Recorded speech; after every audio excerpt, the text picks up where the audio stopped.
Jesus said, "Man cannot live on bread alone, but from every word that proceeds from the mouth of God." You're listening to Daily Truth. This is what liberals do. They cry first, and then when you give them power, they then rage and try to kill you. They cry first so you won't kill them, and then they rage and try to kill you.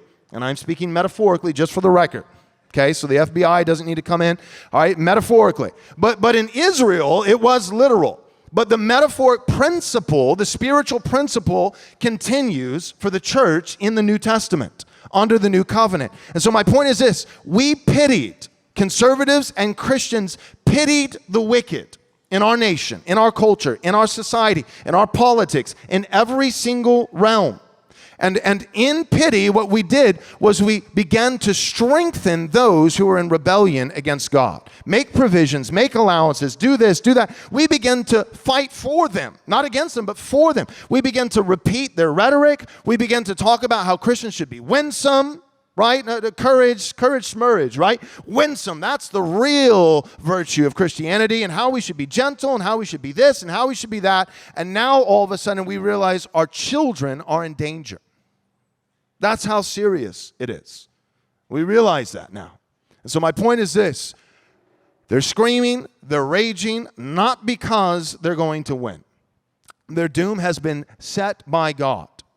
He who sits in the heavens, Psalm chapter 2, he sits in the heavens and he laughs.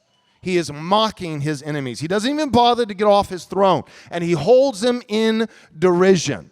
And Christ is conquering his enemies one by one. And Christ, remember, Christ is the head of the church. So Christ conquering his enemies involves his body here on earth carrying out that victory. It is the church, not merely meek and mild, but the church militant and triumphant. That's the language used to describe the church of the Puritans, of the Reformers, of the Scottish Reformers like John Knox. They used to speak of the church not as meek and mild, not as nice and sweet, but they used to speak of the church, and the adjectives that they would use is militant and triumphant. We even used to teach our kids songs about, "I'm in the Lord's army." Remember that? Where did those songs go? We are in the Lord's army. We are his sheep. We are precious and sweet, and we need him to save us all the time. We're running off of cliffs and pretty helpless right there. But there's more than just one analogy, more than just one symbol to describe the church. It's not just sheep. That's not the only one. We are also in the Lord's army.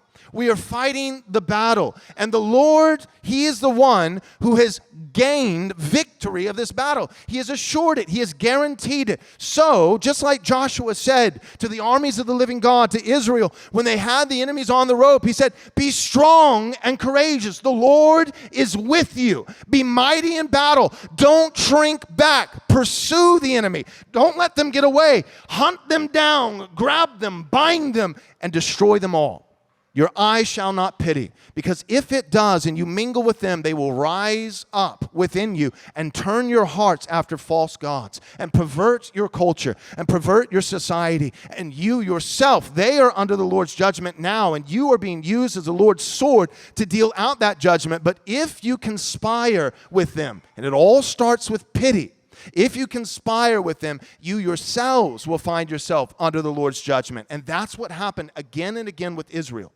Israel was used as a tool, as a sword, to carry out God's judgment on wicked nations. But Israel, again and again, through compromise and pity, would mingle with these nations and find itself as the object of God's judgment. No compromise. No quarters. No prisoners. No surrender. What we do is win. How we win is we win by preaching God's law and by preaching the gospel. We don't win by destroying the enemy. We win by preaching that God will destroy his enemies, some, and God will also save his enemies, the same way he did with us. We were once his enemy. And God does one of two things with every single one of his enemies. He lets none escape. He has pity on none of them. God has mercy on some, and judgment on others. Wait. Real quick, before you go, do me a favor. Subscribe to our YouTube channel. Click the bell so you'll be notified with all our new content as it comes out on a daily basis. And if you're willing to support this ministry, you can do so by going to rightresponseministries.com/donate. Thanks so much. God bless.